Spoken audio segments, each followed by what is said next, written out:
So, India has reaffirmed its commitment to purchasing discounted Russian oil, even though there have been warnings from US President Donald Trump about, potential penalties. This stance honestly just highlights India's focus on securing affordable and stable energy supplies, especially with all the rising geopolitical tensions going on. President Trump recently hinted at imposing tariffs and other sanctions on India if it didn't reduce its imports of Russian crude. However, Indian officials have made it clear that, no policy changes or instructions have been given to state-owned oil companies to cut back on these imports.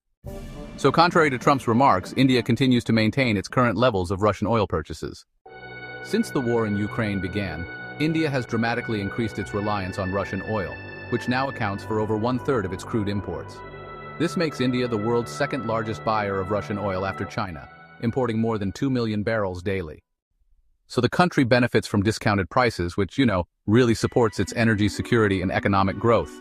While Western nations have criticized India's ongoing trade with Russia, India, it prioritizes its own energy needs. Early pressure on India to reduce ties with Moscow has honestly lessened as the conflict persists and global energy markets stabilize. The US Treasury has also shown some acceptance of India's approach, endorsing a price cap strategy that's designed to limit Russia's revenue without cutting off oil supplies entirely.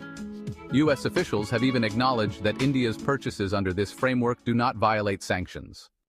Ultimately, India's energy policy balances geopolitical challenges with the practical need to ensure affordable and reliable oil supplies, even in the face of diplomatic pressures.